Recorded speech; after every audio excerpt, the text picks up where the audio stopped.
जय जय सिया राम। जेहि विधि नाथ होई हित मोरा, कीजिए सुबेरु दास मैं तोरा।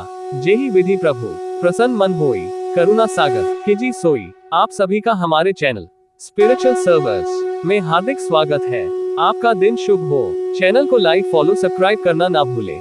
सीताराम सीताराम श्री रामायण कथा सुंदरकांड भाग 6 रावण सीता संवाद 2। सीता के ये कठोर वचन सुनकर राक्षस राज रावण ने उन प्रियदर्शना सीता को यह प्रिय उत्तर दिया।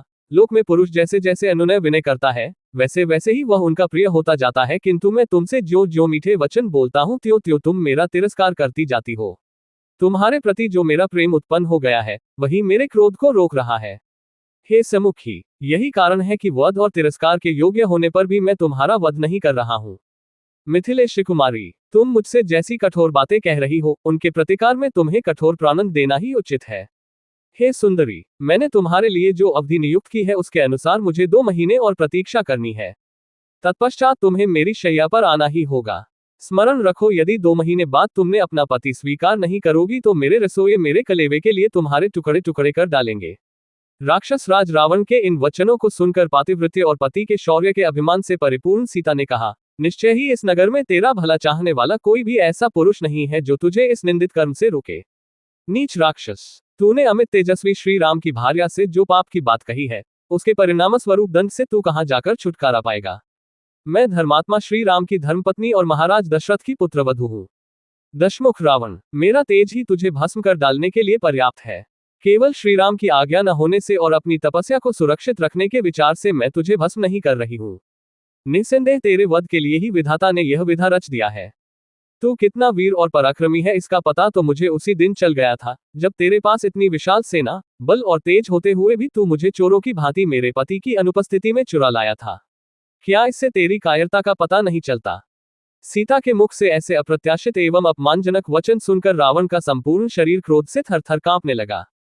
उसके नेत्रों से अंगारे बरसाने लगे।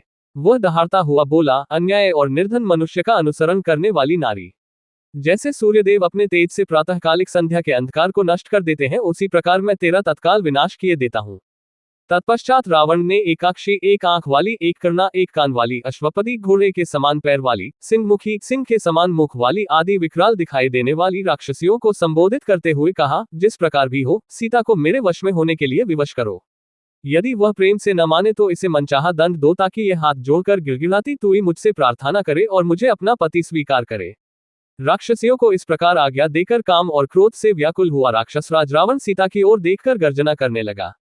रावण को अत्यंत क्रोधित देखकर मंदोदरी और धान्य मालिनी नाम की एक अन्य राक्षस कन्या शीघ्र रावण के पास आई और उसका आलिंगन कर बोली, हे प्राणनाथ, आप इस कुरूप सीता के लिए क्यों इतने व्याकुल होते हैं? भला इसके फीके पतले अधरों, अनाकर्षक कांति और छोटे भद्दे आकार में क्या आकर्षण है? आप चलकर मेरे साथ विहार कीजिए, इस अभागी को मरने दीजिए।